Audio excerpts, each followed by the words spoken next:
Uno.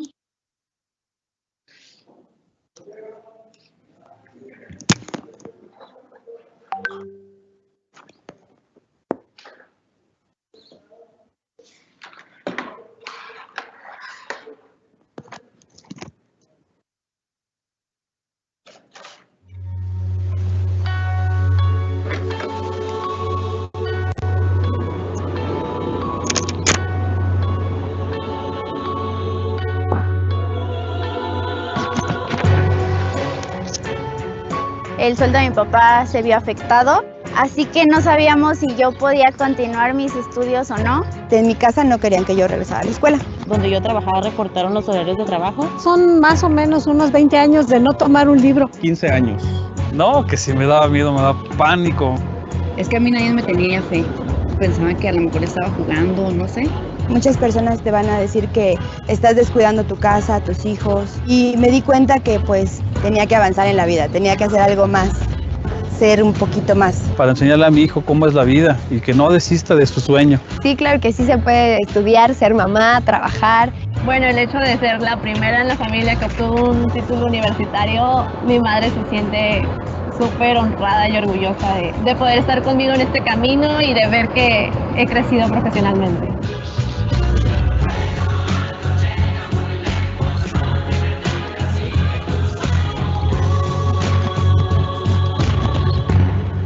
Claro que puedo. Aliad Universidades.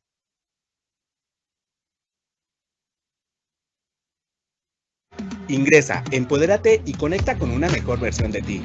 Te presentamos la segunda edición de Conecta, la gran feria virtual presentada por la red Aliad Universidades. Este año te presentamos experiencias, ponentes, pláticas, talleres y actividades que te ayudarán a fortalecerte y empoderarte. Encuentra tu mejor versión y mejora tu nivel de vida de la mano de Conecta y la oficina Aliad Emprende. Ingresa a www.conectaliad.com y regístrate ya.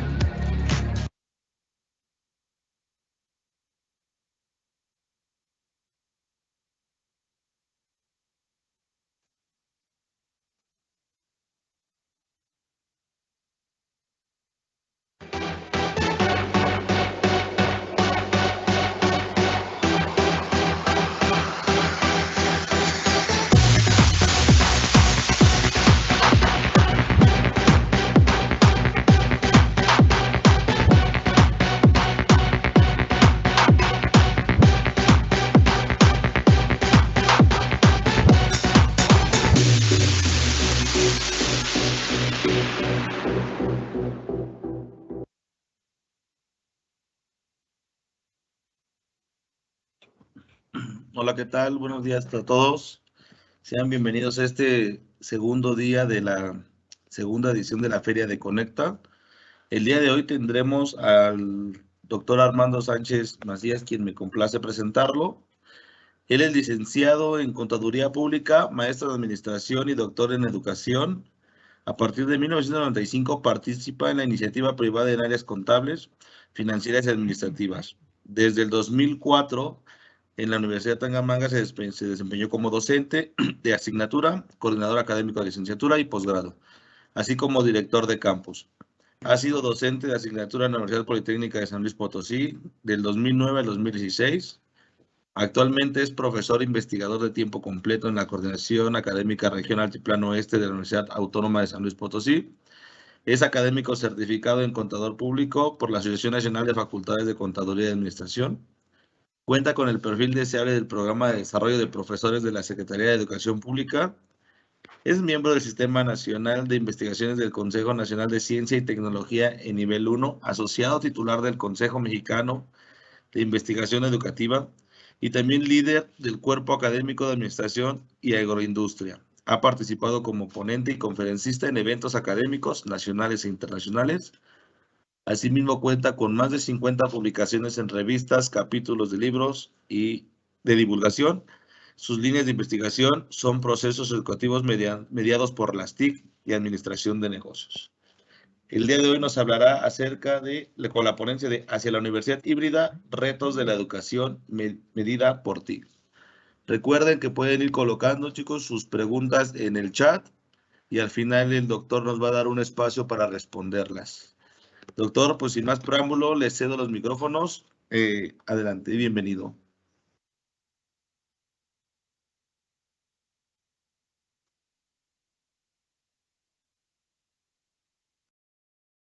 Muchas gracias, Ángel, muy amables. Y en primer lugar, un agradecimiento a las autoridades de Aliad Universidades de la Universidad Tangamanga por esta invitación.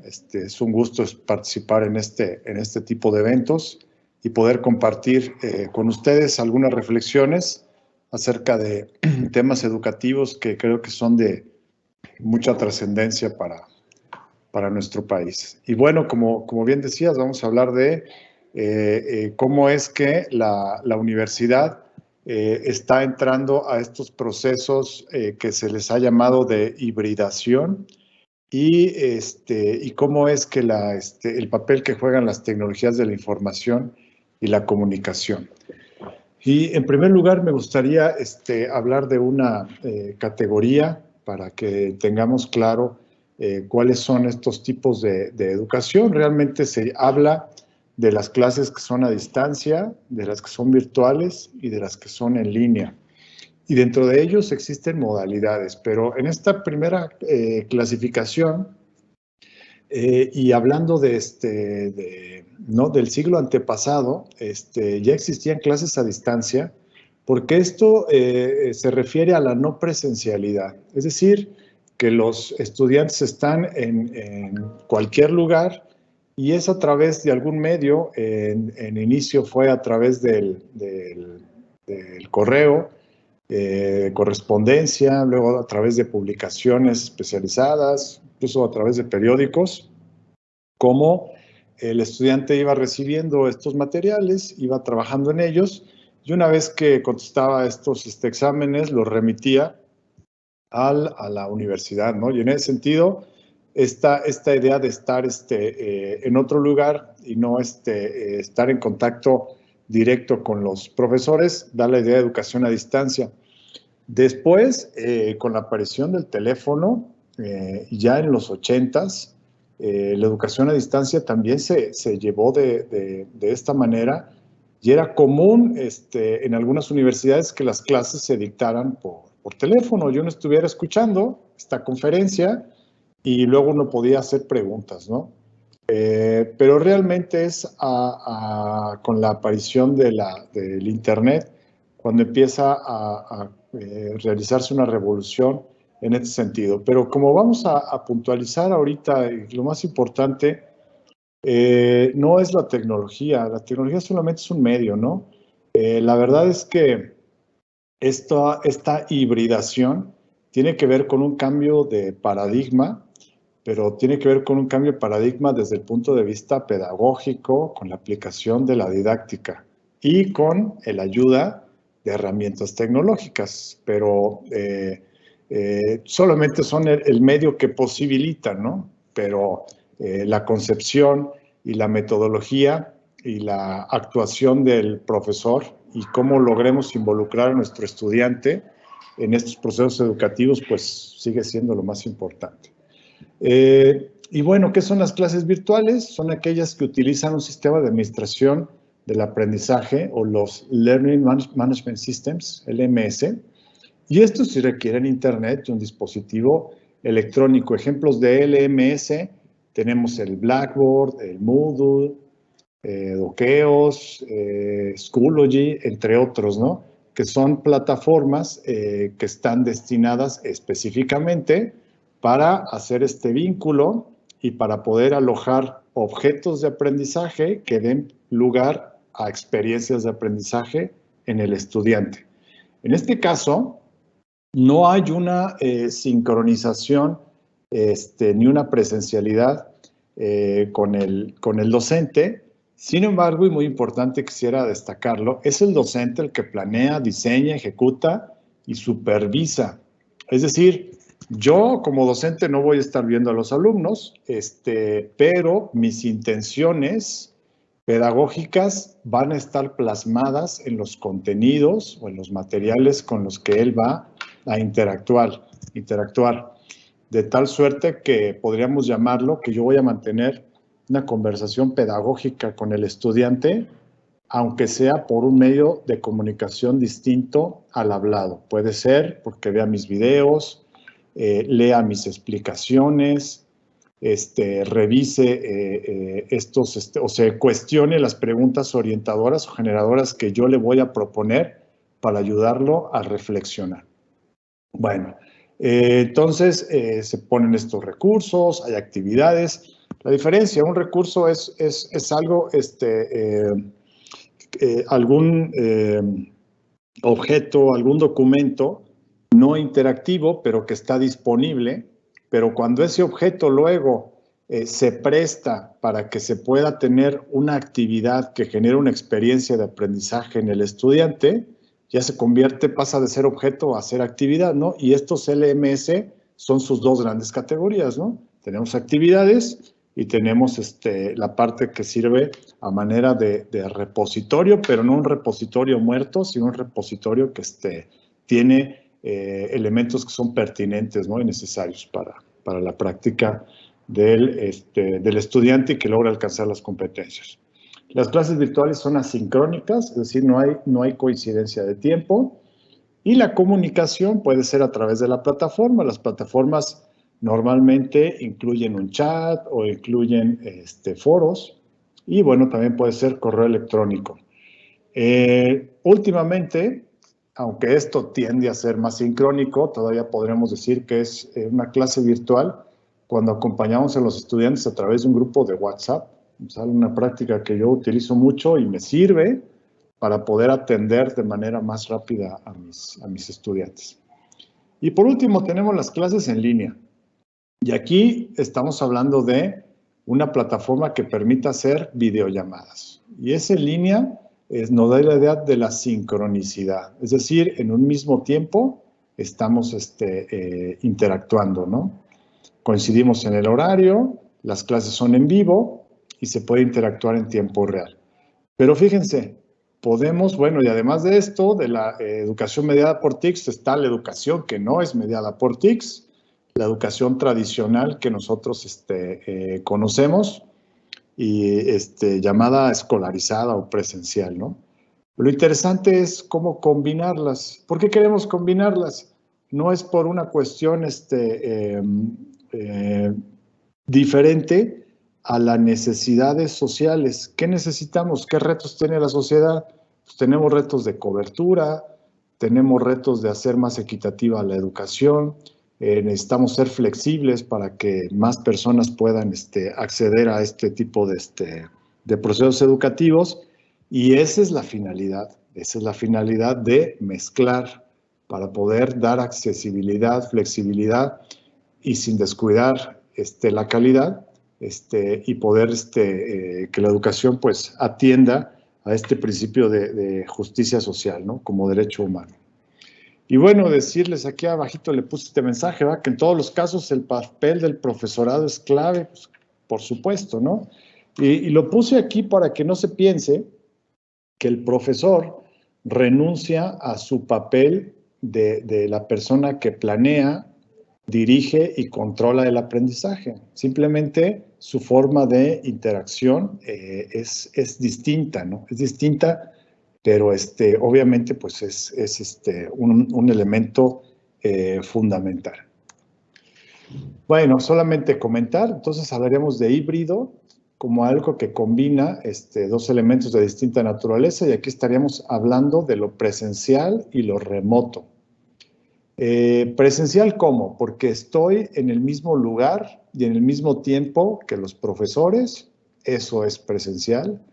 Pero fíjense que cuando hablamos ahora de las modalidades mediadas por TIC, llamadas B-Learning o Blend Learning o aprendizaje combinado, se vale que lo presencial sea algo como lo que estamos haciendo ahorita, aunque no estemos en el mismo lugar, sí coincidimos en un espacio, ¿no? Y en un tiempo en el que podemos comunicarnos, aunque no estemos de manera presencial, y lo combinamos con otro momento que es totalmente asincrónico, en el que nos apoyamos de la educación virtual, en la que utilizamos los sistemas de gestión del aprendizaje. ¿Cómo sería esto?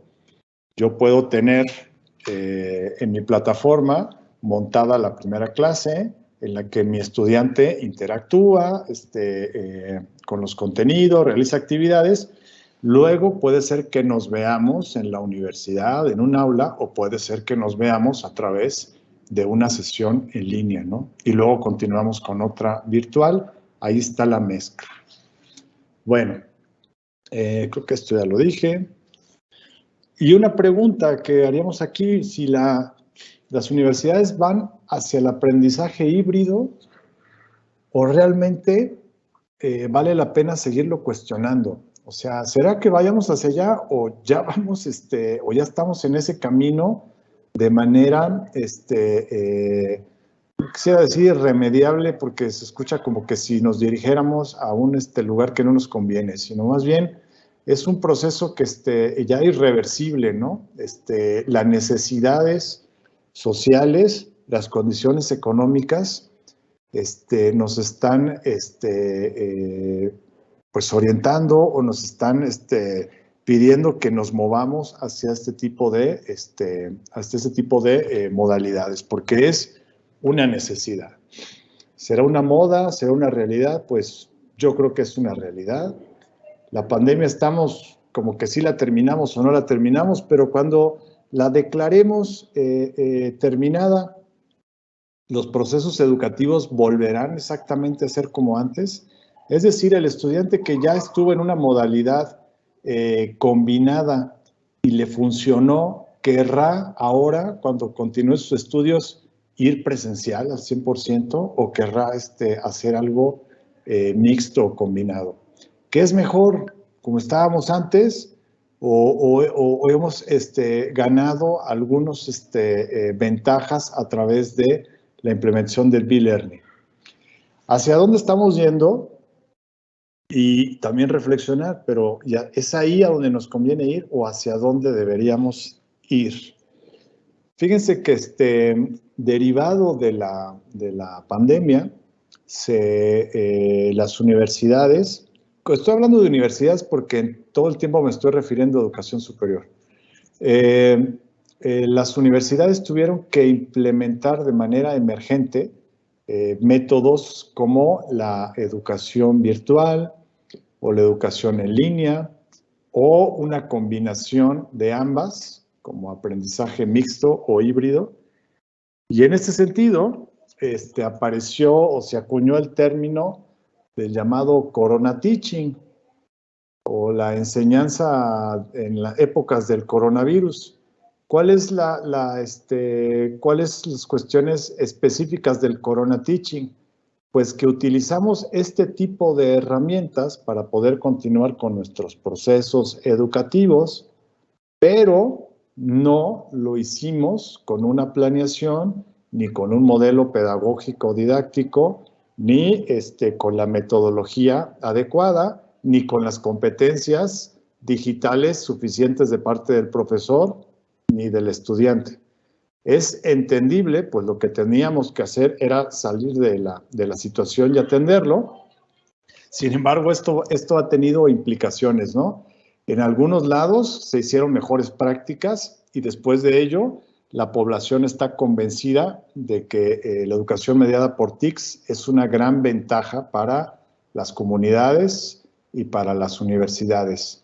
Y por otro lado, en algunos lugares dejó un muy mal sabor de boca y la sociedad opina que la educación mediada por TIC no funciona, que no es lo mismo, etc. Y bueno, evidentemente no es lo mismo, ¿verdad? O sea, podríamos definir el Corona Teaching como querer o el intento de hacer lo que hacemos en la educación presencial, hacer eso mediándolo por TICs. Y pues por supuesto que eso no funciona, ¿no? La educación mediada por TICs, si bien comparte los principios pedagógicos, porque los principios de la disciplina son los mismos y de la ciencia, sí tiene elementos específicos y muy importantes a atender que deben ser considerados, ¿no? Les quería comentar acerca de en América Latina cómo fue que la cantidad de países, miren, que empieza 2, 3, 11, la cantidad de países que fue incluyendo la suspensión de clases presenciales y la cantidad de alumnos está en las barritas, ¿sí? Esto fue algo generalizado, derivado de la pandemia.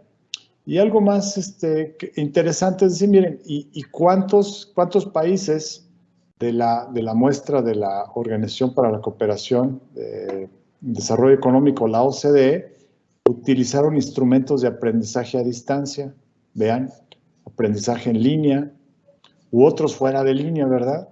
Pero lo que quisiera yo destacar es que se tuvo que voltear hacia este punto por ser una cuestión emergente, pero en realidad siempre ha sido una alternativa y una opción muy relevante y muy importante para poder alcanzar objetivos educativos en los países, ¿no? ¿Qué hizo en México en la educación, con la educación básica y la media básica? Me parece que también la media superior, ¿sí recuerdan el programa Aprende en Casa? Que parte del supuesto de que el medio con el que se puede llegar a la mayor cantidad de estudiantes es a través de la televisión y no a través del internet y los medios y dispositivos tecnológicos, ¿no? Por eso fue que a través del aprendizaje a distancia, asincrónico, se continuaron con estos procesos educativos. ¿Es Corona Teaching? Sí es.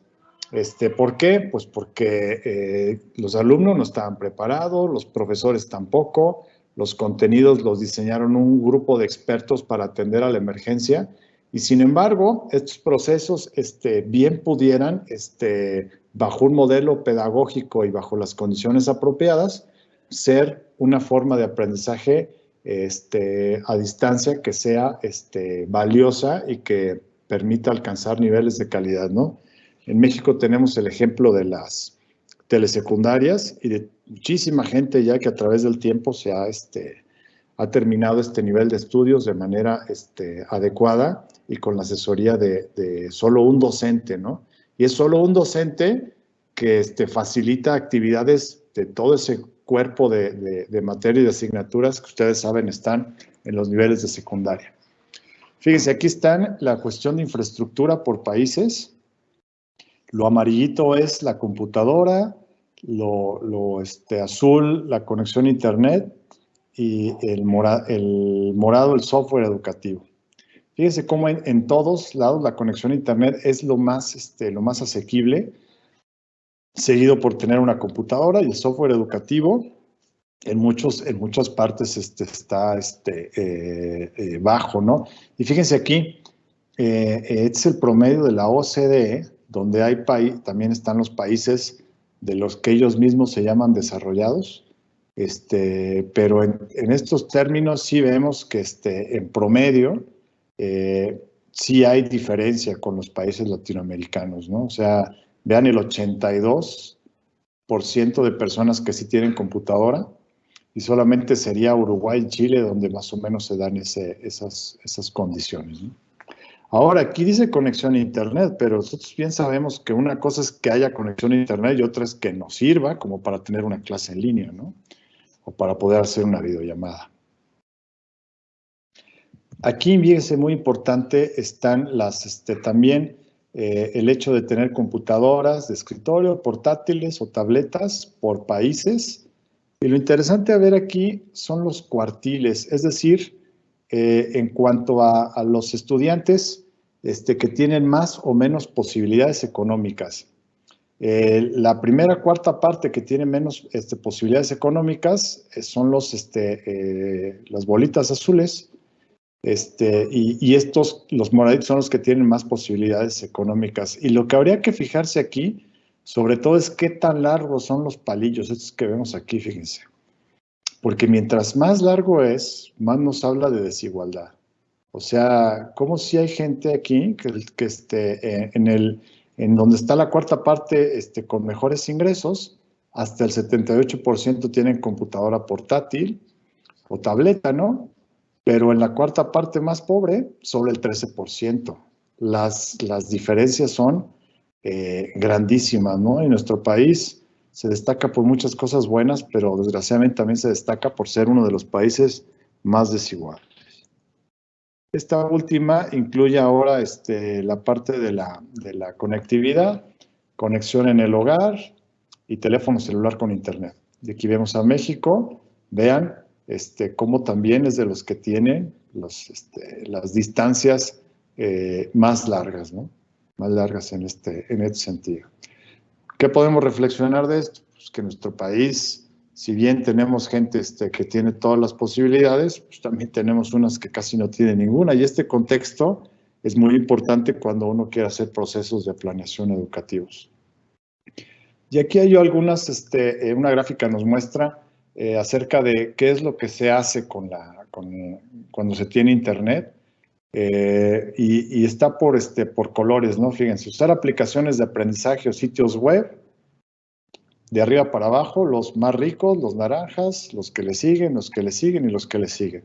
Solamente importante ver la tendencia, ¿no? En todos los casos, el nivel socioeconómico determina las posibilidades de realizar actividades mediadas por TIC. ¿Es un elemento a tomar en cuenta? Sí, claro que sí, ¿no? Está en el contexto, es muy importante, es una barrera, pero quisiera insistir, no es lo único. Aunque todos mis estudiantes tuvieran la mejor conexión a internet, la mejor computadora, si no existe una implementación adecuada, ni se está capacitado para hacerlo, igual no se va a llegar a buenos resultados. Hablando de México, que en 2020 tenía 127 millones, vean, aquí están las cantidades de las personas que ingresan a la primaria, en este seguimiento que tenemos aquí, del 2001 al 2010, ingresan a la primaria 2.475.340, que ese sería el 100%. De esos, 100%, 92 terminan la primaria. De esos, 88 entran a la secundaria. De esos, 72 la terminan. Y ahí tenemos que de aquí 7 se van a las carreras técnicas y de esos 7, 1 la termina. De estos que terminaron la secundaria, 63 van al bachillerato, 45 lo terminan. De aquí, 34 entran a la licenciatura y 24 terminan la licenciatura. No tenemos aquí el dato de los posgrados, pero sería algo ínfimo, ¿no? Que ni siquiera pintaría, yo creo que ni con un 1% de nuestra población que está completando estos niveles. Esto que tengo aquí son datos del INEGI. Y fíjense, aquí están, lo que vemos aquí son los quintiles. Cuando divido a la población en los 5 niveles de acuerdo a los ingresos, la quinta parte con menos recursos y hasta acá la quinta parte con más recursos. No es casualidad que entre los más pobres, solo el 8% llegan a la licenciatura, ¿no? De hecho, es para no dejar de lado y hacer conciencia de que estos factores son muy relevantes, ¿no? En todos lados, ¿no? Pero bueno, nosotros estamos pensando ahorita en México. Vean la cantidad de estudiantes inscritos y no inscritos por la edad. Aquí están los más chiquitos, de 3 años, y acá están de los de 25 a 29. La parte naranja es del total. ¿Cuántos? Por ejemplo, de 4 a 5 años, el 64.4% está en la escuela, el 35% no. Vean cómo a partir de la primaria, casi México tiene casi la cobertura al 100%. Empieza a disminuir en la secundaria, preparatoria, y a partir de aquí, que es la educación de nivel superior, se nos cae, ¿no? Estos de 25 a 29, bueno, podríamos pensar que pudieran estar en cualquier nivel educativo, pero es más común que en estas edades se ingrese a procesos educativos en las que el B-Learning, las universidades híbridas, en esta modalidad tiene mucha pertinencia, así como lo ha hecho Aliad Universidades, ¿no? Planteando programas para personas que ya trabajan, que ya tienen familia, y que no pueden dedicar mucho tiempo o no pueden dedicar un horario, comprometer tanto tiempo a ello, y entonces la flexibilidad asume un papel muy importante. Y aquí un dato que me parece que también fue importante del ciclo escolar 2021. Fíjense, los que teníamos inscritos eran 54.3 millones. La cantidad de mujeres y de hombres. Pero hubo una parte que ya no se inscribió. Y si bien, vean, aquí está, la parte amarillita nos dice cuánto fue por el COVID. Estos que están aquí fue por falta de recursos, ¿no? Es cierto, el COVID y la falta de recursos comparten prevalencia, porque es normal que las crisis económicas del COVID pues genere falta de recursos, ¿no? Y sin embargo no deja de ser, de llamar mucho la atención, ¿no? Cómo es que perdimos estudiantes. Y es algo que ustedes pues lo pueden, les recomiendo. Un estudio de México Evalúa, que acaba de salir, donde habla de la cantidad de estudiantes que ya no regresaron y cómo disminuyeron las matrículas.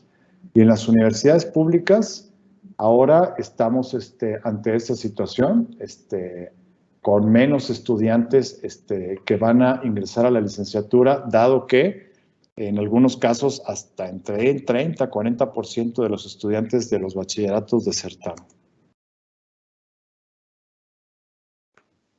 Miren, algo que interesante aquí que dice razón para no continuar estudiando.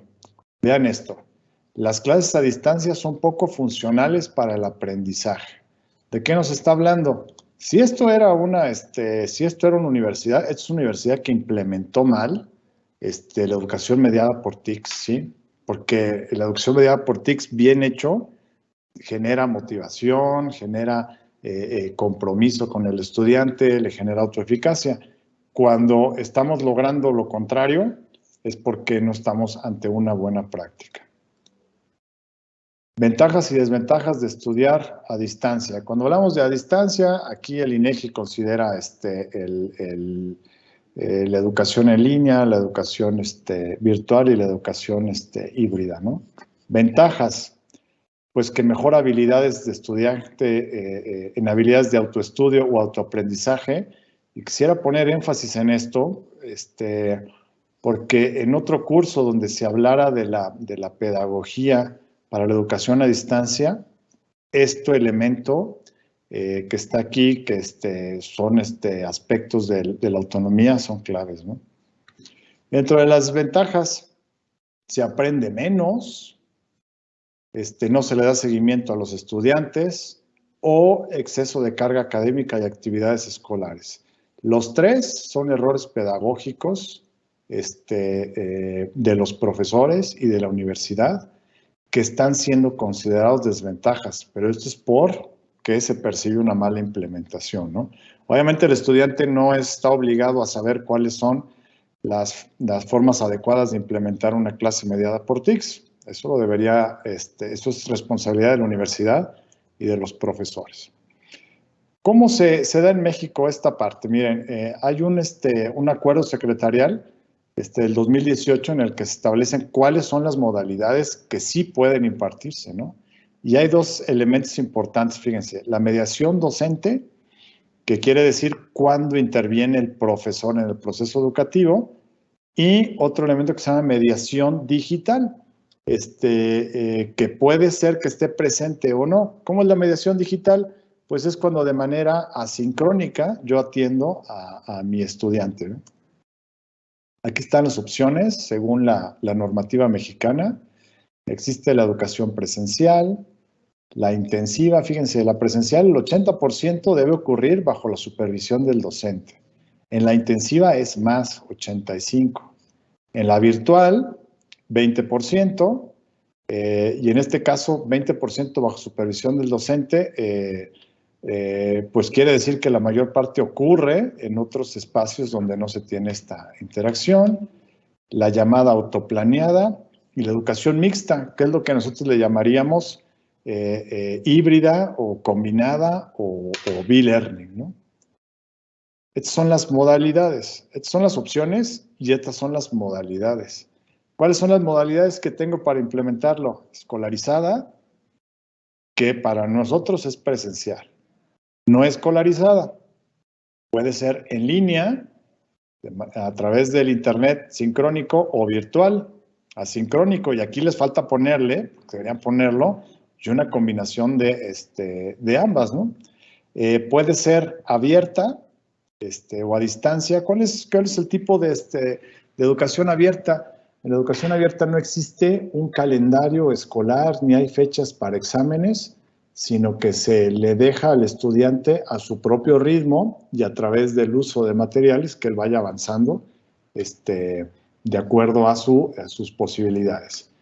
Y también hay certificaciones por examen. Si no sabían, ustedes pueden terminar la licenciatura solamente por un examen. Claro que no es cualquier examen, ¿verdad? Tiene sus complejidades. Si tienen la oportunidad, yo les recomiendo mucho más disfrutar la experiencia de estudiar una licenciatura de manera mixta o escolarizada.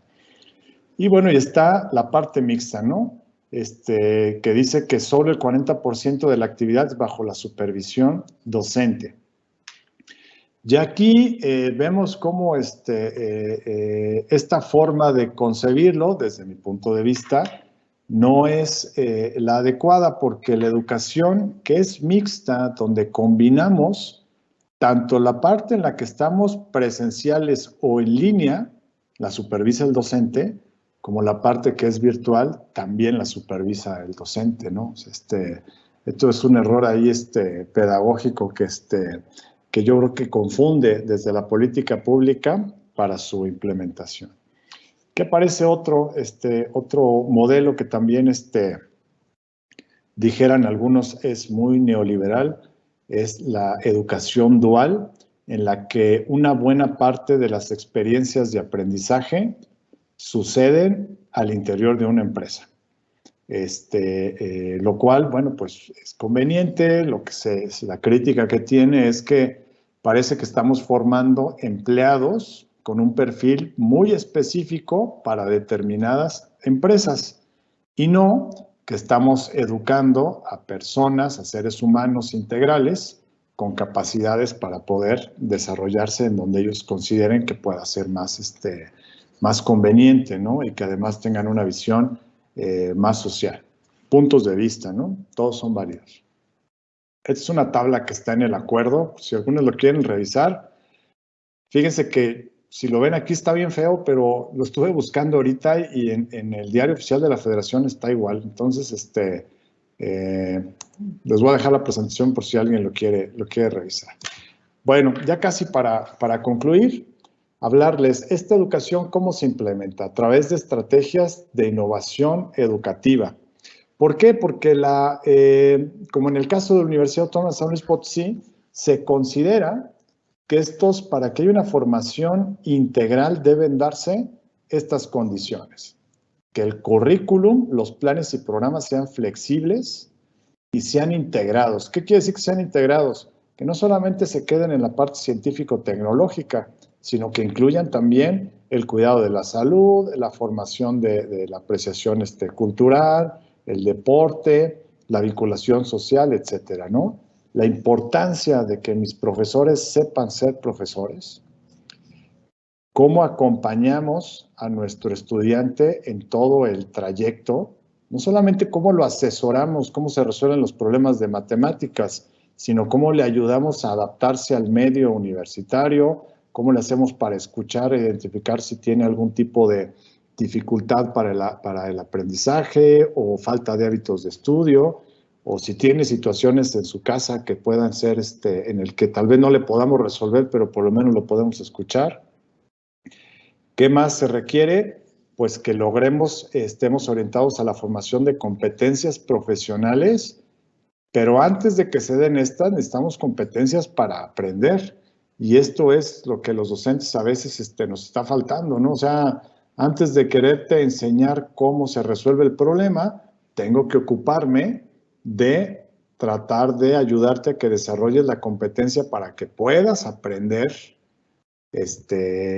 mi materia, ¿no? ¿Qué herramientas necesitas? ¿Cuáles son aquellos elementos que te van a permitir ser autoeficaz, eficiente y que tú mismo logres la comprensión de esos contenidos y luego estés en posibilidad de resolver problemas en el trabajo o en la sociedad a través de transferir esas competencias que aprendes en la escuela hacia situaciones reales y significativas? Y por último, otro elemento del modelo, ambientes de aprendizaje y tecnologías de comunicación. ¿Podríamos pensar que podemos seguir educando sin incluir estos elementos? Pues no. O sea, nos dan una gran ventaja y muchas posibilidades que no debiéramos dejar fuera al respecto. Por último, voy a concluir con esta lámina para cumplir con el tiempo. ¿Cuáles son las necesidades que estamos identificando en el sistema educativo mexicano? Que necesitamos avanzar hacia la cobertura universal en educación superior. Ya vimos cuántos no están estudiando. ¿Por qué no estudian? Bueno, pues habrá algunos que no estudian porque no quieren, tendrán todas las condiciones, pero en un país como México, la mayor parte de la gente que no estudia es porque no puede estudiar. No puede estudiar, no están los elementos, ya sea económicos o no están los elementos socioculturales dados o establecidos como condiciones para que la gente aspire a ellos. Y no es porque haya gente que sea conformista o gente que no quiera crecer, simplemente que los procesos de formación y de educación para ir transformando la forma de vida y cómo la cosmovisión de la sociedad requieren de educación. Y esto va permeando de a poco. ¿Hacia dónde tenemos que ir? Pues hacia la equidad, que todo mundo tenga la posibilidad, todos tenemos derecho, la inclusión, que las diferentes formas, expresiones de los seres humanos, las diversas capacidades no sean barreras para poder estudiar, y hacia la democratización. ¿Qué quiere decir eso? Pues que el que aspire pueda, ¿no? Y que haya condiciones y que haya apoyos para esta situación. ¿Qué papel juegan las TICs en esto? Mucho, porque ya dijimos, nos ayuda a poder llegar de una manera más económica, más flexible, a otro tipo de poblaciones que no están siendo atendidas, ¿no? ¿Qué se requiere también? Reconfigurar los planes y programas hacia modalidades mixtas, al menos, ¿no? Si no es que pudieran ser virtuales o en línea. Es decir, es un error tomar el plan y el programa diseñado para impartirse de forma presencial y luego querer impartirlo en otra modalidad. No solamente es un error pedagógico, también es una falta a la normativa institucional de la educación superior en México, ¿no? Tenemos que ir evolucionando en ese sentido. Algunas universidades lo hacen muy bien, pero que la mayoría vaya moviéndose a este punto de lo que se le ha llamado la educación 4.0, donde se privilegian estas competencias que les voy a mencionar: la autodirección, la autoevaluación, el trabajo en equipo, ¿no? Y que el aprendizaje se base sobre todo en el autodescubrimiento, en el desarrollo de proyectos, en la resolución de problemas y en la solución de casos. Y por último, cierro con esto, el reto de la calidad. Hay que buscar hacer todo esto, pero flexibilizar no quiere decir disminuir el rigor.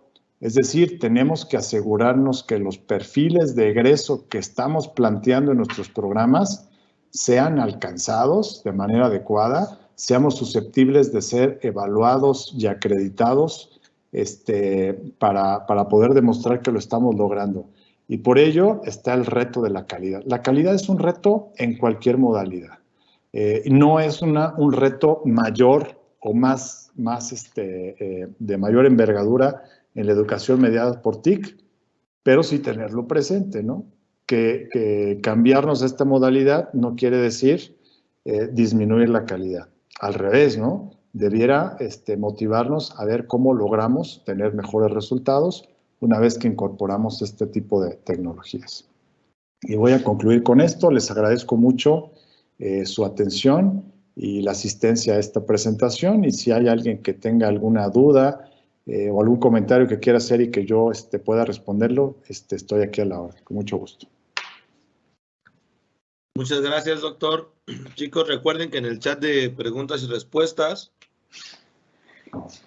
colocaremos la liga donde pueden registrar su asistencia por 3 encuestas de salida que contesten. De tu participación de las mismas, se les entregará una constancia de asistencia. Asimismo, en ese espacio puedes compartirnos dudas y comentarios para el ponente.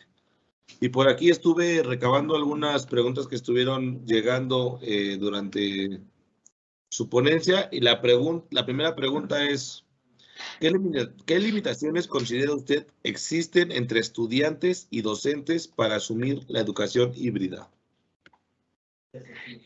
Sí, mira, normalmente cuando se hace esta pregunta, la mayor parte va a contestar que es la disponibilidad de la tecnología.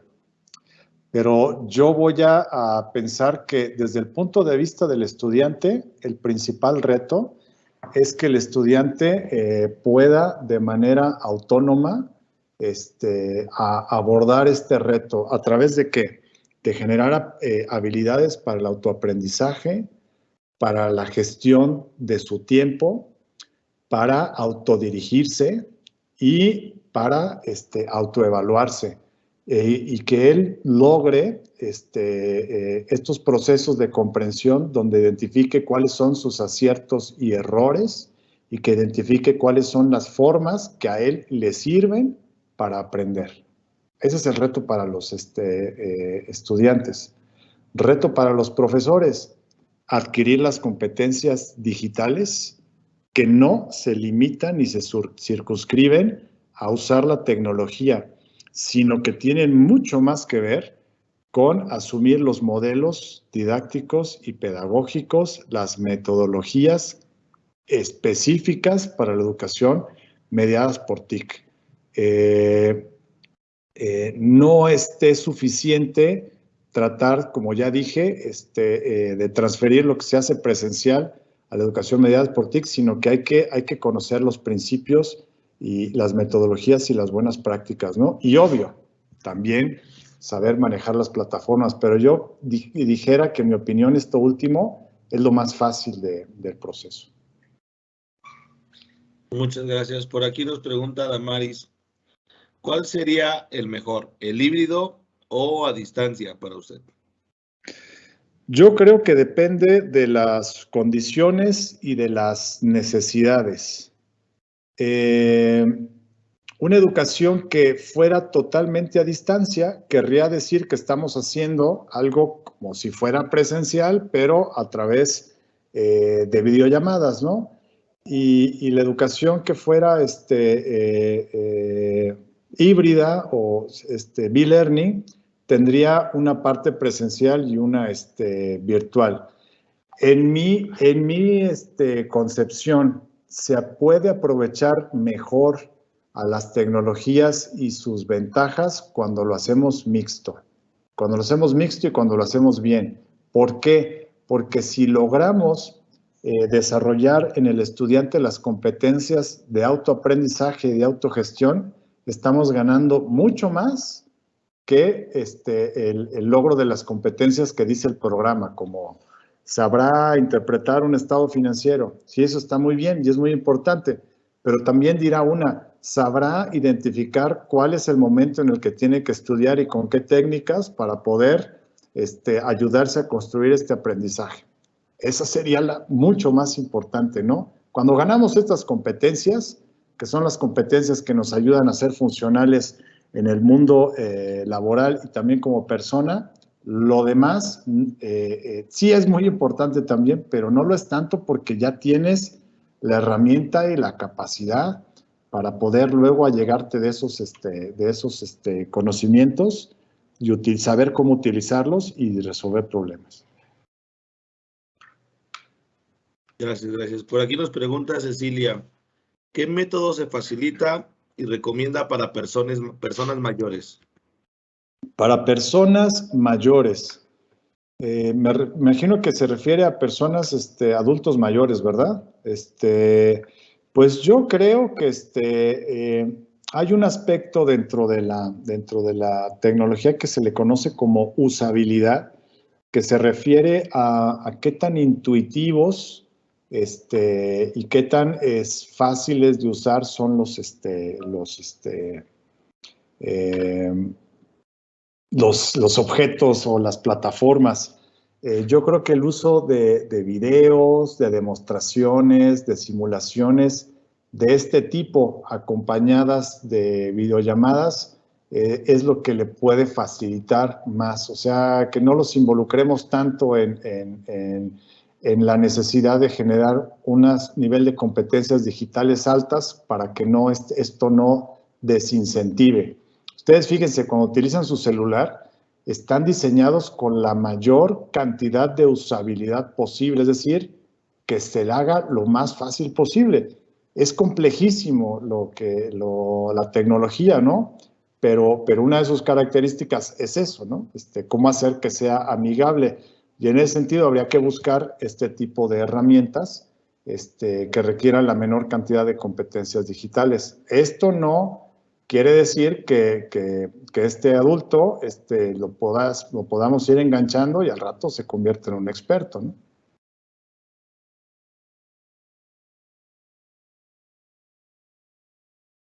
Muchas gracias, doctor. Pues bueno, por aquí nos están llegando agradecimientos, felicitaciones por su ponencia. Gracias. Chicos, recordarles que si desean la presentación, pues bueno, es importante que nos contesten la encuesta de salida. Ahí al colocar su correo, a ese correo les podríamos estar haciendo llegar la presentación que el doctor nos